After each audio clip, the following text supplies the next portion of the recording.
کو سپورٹ کرتے ہیں، روس کے ساتھ جنگ کروا دیتے ہیں. تیسری طرف حماس کے ذریعے میں فلسطین کے 23 لاکھ لوگوں کو اجاڑ دیتے ہیں، لاکھوں کو قتل کر دیتے ہیں، ہزاروں ٹن بارود برسا دیتے ہیں، افریقہ میں خانہ جنگیاں مچا دیتے، اور اس کے بعد جو بنا جس کو سمجھتے ہیں سچ جہاں سے شروع ہوتا ہے، روشنی کی کرنیں جہاں سے پھوٹتی ہیں، اس کو آخر کار اس کے اوپر حملہ کرتے ہیں. 11 لاکھ ٹن بارود 11 لاکھ ٹن اس دنیا کے مظلوم لوگوں پر اسی ایک ملک نے گرایا 80 سال میں. تو یہ وقت کا یزید ہے، اور یزید کے سامنے کون ہے؟ اس وقت حسین تھے، آج حسین کا نواسا ہے.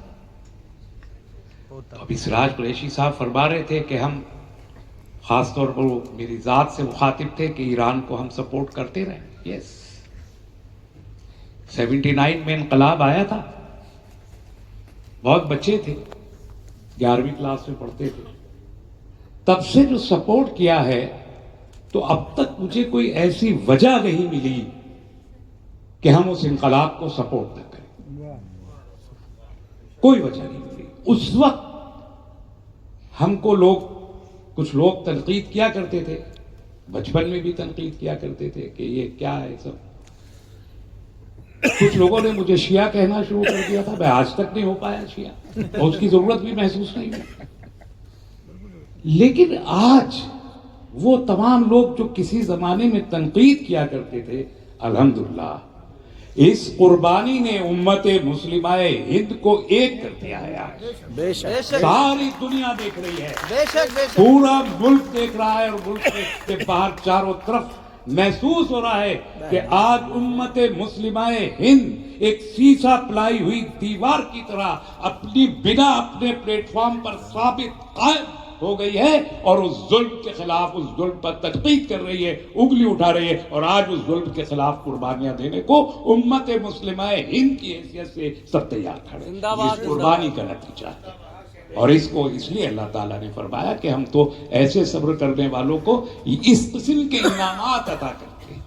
اور اس لیے شاعر نے کہا تھا کہ سر تو دے دیجئے، سرنڈر مت کیجئے کسی یزید کے سامنے. یہ آج کا میسج ہے. بہرحال یہ وجہ ہے کہ ہم ایران کی کو نظریاتی سطح پر، ایران ایک ملک ہے، دنیا میں 200 ممالک ہیں، ایران بھی ایک ملک ہے، ٹھیک ہے، لیکن ایران کے پاس ایک نظریہ ہے، ایک آئیڈیالوجی ہے، اور وہ آئیڈیالوجی یہ بہرحال ہے کہ ہم ظلم کے سامنے سرنڈر نہیں کریں گے، انجام چاہے جو بھی ہو. اور 47 سال سے وہ سرنڈر نہیں ہوا، اور دنیا انجام دیکھ بھی رہی ہے. اکنامک سینکشنز کو ٹالریٹ کر کے زندہ. اتنے صبر اور استقامت کے ساتھ دنیا میں کوئی زندہ ہے اور ترقی کر رہا ہے اور آگے بڑھ رہا ہے، تو اس کے ساتھ تعاون کیوں نہ کیا جائے. بے شک وہ لوگ جو مظلوم ہیں اور وہ لوگ جو ظلم کا مقابلہ کر رہے ہیں، ایک انصاف پسند انسان کی یہ فطری ضرورت ہے کہ ان مقابلہ کرنے والوں کے ساتھ کم سے کم مورل سپورٹ تو کرے.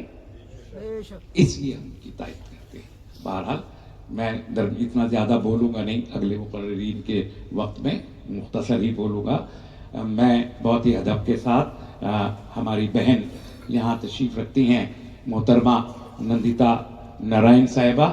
آپ دلی یونیورسٹی کی پروفیسر رہی ہیں میتھمیٹکس کی. آپ دلی ٹیچرز فیڈریشن جو کمیونسٹ پارٹی، مارکسوادی کمیونسٹ پارٹی کا دلی یونیورسٹی کا ٹیچرز ونگ ہے، آپ اس کی پریزیڈنٹ بھی رہی ہیں. آپ